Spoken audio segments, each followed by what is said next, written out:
Hey everyone, OG John here. What I'm about to tell you may sound like a made-up story or just a guy who doesn't know what he is talking about, but believe me, it is the truth, and it might shock you to the core. Listen closely. Something happened 72 hours ago that most people will never fully understand. Not because it's complicated, but because the implications are so severe that acknowledging them would force a complete reevaluation of how price discovery actually works in commodity markets. I've spent the last 3 days analyzing the trading data from January 30th. What I found isn't just unusual. It's mathematically impossible in any market operating according to the principles we're taught in economics textbooks. And what makes this moment so dangerous is that the consequences aren't theoretical anymore. They're playing out right now in physical supply chains, sovereign mint production lines, and delivery warehouses that are running critically low on inventory. January 30th, 2026. For most observers, it was just another brutal day in precious metals. Gold down 9%, silver down 26%, margin calls cascading through trading desks, retail investors getting liquidated, the usual volatility that keeps most people away from commodities. But buried in the trading volume data is a number so absurd that when you truly understand what it represents, you'll realize we're not watching market forces anymore. We're watching something else entirely. 1.8 billion ounces of silver changed hands on the COMEX on that single Friday. Not million, billion. Let me put that in context. Global silver mine production for an entire year is approximately 800 million ounces. Every mining operation on Earth, working 12 months, extracting silver from the ground, refining it, delivering it to market, produces roughly 800 million ounces annually. On January 30th, traders moved more than 2 years of global production through the COMEX futures system in a few hours. Now, if you're not familiar with commodity markets, that might not immediately register as impossible. But consider this. In a normal market, trading volume tends to track with open interest, the number of outstanding contracts that haven't been settled. On a typical day, you might see volume at 100% of open interest. On a volatile day, maybe 120%. January 30th hit 345%, more than triple the normal relationship between volume and open interest. And here's what makes this mathematically revealing. By the end of that same trading session, most of those contracts were closed. Positions that were open during the day were exited before the close. They weren't accumulating positions. They weren't taking delivery. They opened massive short positions, drove the price down 31%, then closed those same positions. The net effect? Price destruction without any actual change in who owns physical silver. This is the definition of paper manipulation, and it's concentrated in the March 2026 contract, which happens to be a primary delivery month. The timing isn't random. The scale isn't accidental. This was a coordinated effort to avoid delivery obligations by making the price so unattractive that long holders would liquidate rather than stand for delivery. But while this paper avalanche was crushing prices in New York, something entirely different was happening in the physical market. SD Bullion, one of America's largest physical precious metals dealers, watched their order volume explode to levels they've never seen. By the end of Friday, they'd processed 2.5 times more transactions than their previous all-time record. That prior record was set during the Silicon Valley Bank collapse in March 2023, when systemic banking fears drove a flight to hard assets. Friday's volume exceeded that panic by 150%.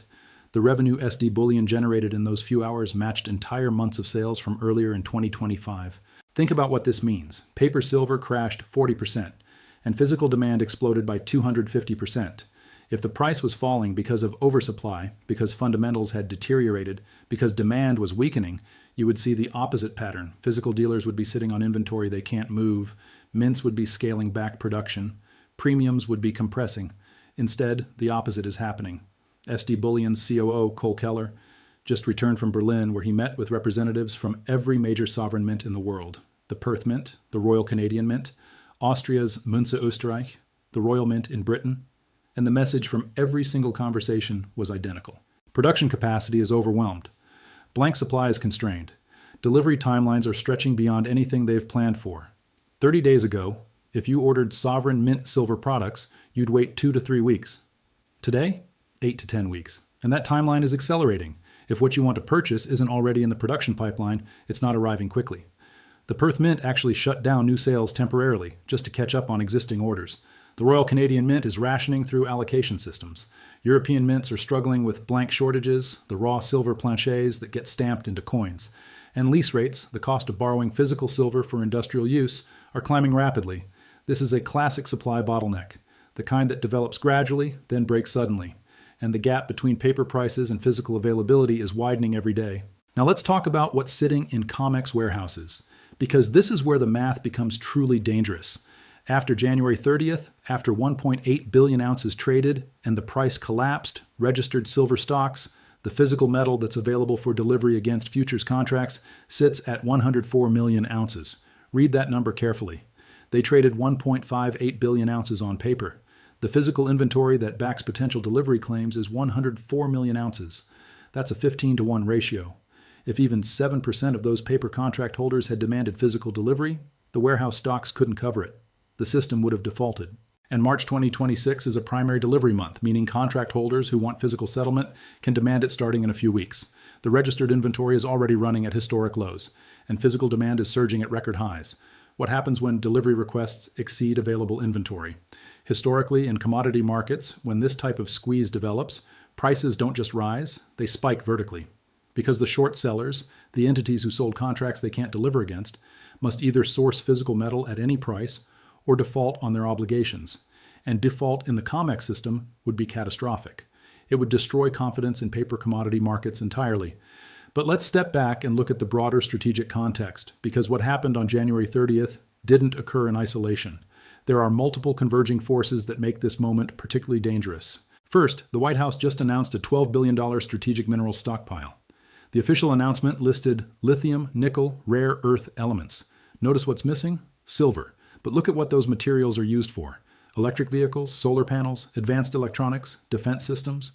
Every single technology on that list requires significant amounts of silver. EVs use anywhere from 25 to 50 grams of silver per vehicle, depending on configuration. Solar panels use roughly 20 grams per panel. Semiconductors, 5G infrastructure, military electronics, all silver intensive.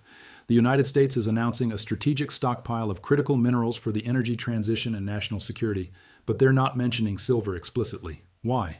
Because acknowledging silver's strategic importance publicly would accelerate the very supply crisis they're trying to manage quietly. If the market understood that governments view silver as critical to national security, investment demand would surge even faster than it already is. Prices would spike. And industrial users who need guaranteed supply would panic buy, making the shortage worse. The silence around silver in that announcement is the most revealing part of the entire policy. Second, consider the U.S.-India trade framework that was just announced. India stops buying Russian oil, switches to U.S. and Venezuelan supplies, helping isolate Russia economically. In exchange, U.S. tariffs on Indian goods drop from 25% to 18%. India eliminates tariffs and trade barriers, and India commits to $500 billion in American purchases over the coming years. Energy, technology, industrial equipment, $500 billion. That's not a trade adjustment, that's a complete realignment of economic partnership. And here's what nobody's connecting to the silver story. India absorbed approximately 25% of global silver production in 2025. Their demand is inelastic. It's embedded in cultural practices, religious observances, jewelry traditions, and now increasingly in industrial applications as India's electronics and solar manufacturing expands. India's silver demand doesn't shrink when prices rise. It grows with economic expansion. And they just committed to $500 billion in American industrial and technology purchases, products that embed silver in their manufacturing, solar panels, electronics, EVs, medical devices, all of it requires silver. So India's silver demand is accelerating just as global mine supply remains constrained and paper markets are showing signs of breaking. Third, look at the economic data that's been coming in.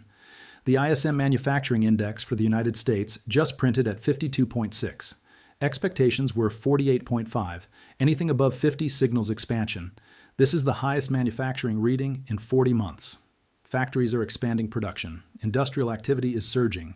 Demand for industrial metals should be rising correspondingly. And yet silver crashed. Copper crashed. The entire industrial metals complex collapsed while the economic data screamed strength. That's not a fundamental move based on supply and demand. That's forced liquidation. Margin calls, algorithmic selling, institutional de-risking. But the underlying demand from actual industrial users, that's not going away. In fact, it's accelerating. This creates a profound disconnect. Paper markets are signaling one thing. Physical markets and economic fundamentals are signaling the complete opposite. You can see this disconnect most clearly in the Shanghai premium. Western spot silver prices are trading around $80 per ounce. Shanghai spot, $101. That's a 26% premium. After a 40% crash in Western paper prices, Chinese buyers are still paying 26% over New York prices to secure physical metal. Futures markets show the same split. Western silver futures at $80, Shanghai futures at $95, a $15 premium on paper contracts. If the fundamentals justified Friday's collapse, this arbitrage opportunity would close instantly. Traders would buy silver in New York, sell it in Shanghai, pocket the difference. But the premium persists because one market is trading paper promises and the other market is desperately trying to secure physical metal. Now let's talk about margin requirements, because COMEX just raised them again. Gold margins increased from 6% to 8%. Silver margins jumped from 11% to 15%.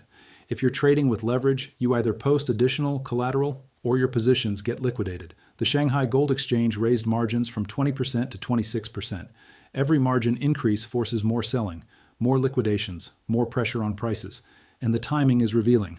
They're raising margins right before March delivery month, right when the physical shortage is becoming most acute. This looks like an effort to discourage delivery requests by making it more expensive to hold positions. But here's what the margin increases can't fix: the physical supply deficit. Silver demand has exceeded mine supply for 5 consecutive years.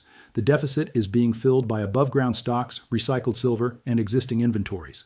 But those sources are finite. Eventually, the inventory runs out. And when it does, price becomes irrelevant. You can't manufacture silver out of thin air, no matter how high the price goes. Every historical precious metals bull market has included brutal mid-cycle corrections that felt terminal to participants living through them. In 1974, gold dropped 47%. Nearly half its value erased in months. Newspapers declared gold dead.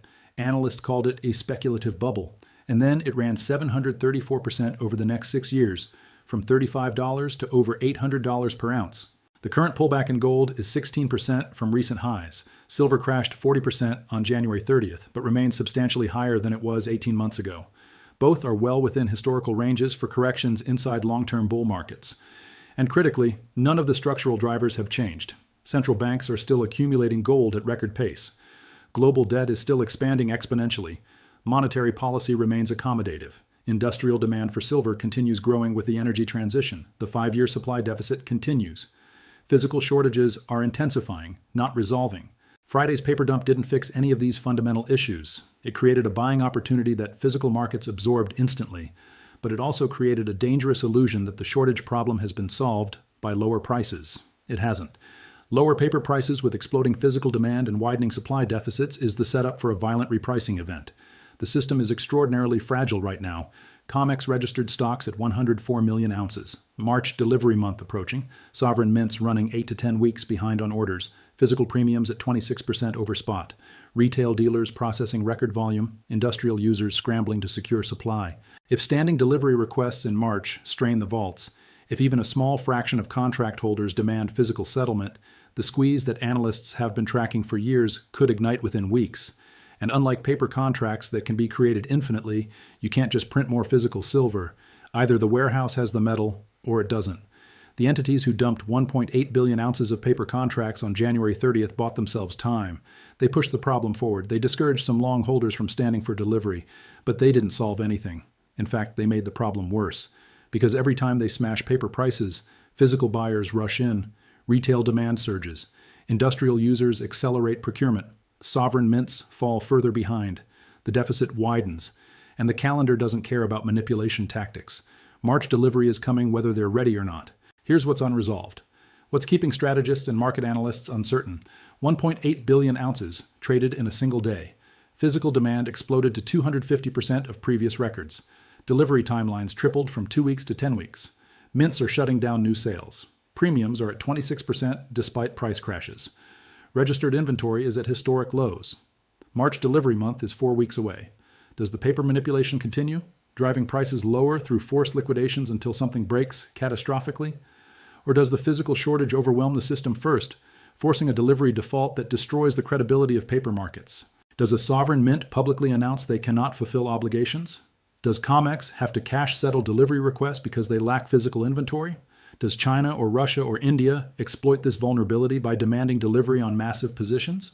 Does an industrial user who needs guaranteed silver supply for manufacturing go public with their inability to secure material? No one knows the exact trigger, but the conditions are set. The physical market is decoupling from paper prices. The registered inventory can't cover the paper claims. The mints can't keep pace with demand. The strategic stockpile announcement confirms governments understand supply risk is existential. The India deal confirms demand is accelerating, not declining. You can't cure a physical shortage by manipulating a paper price.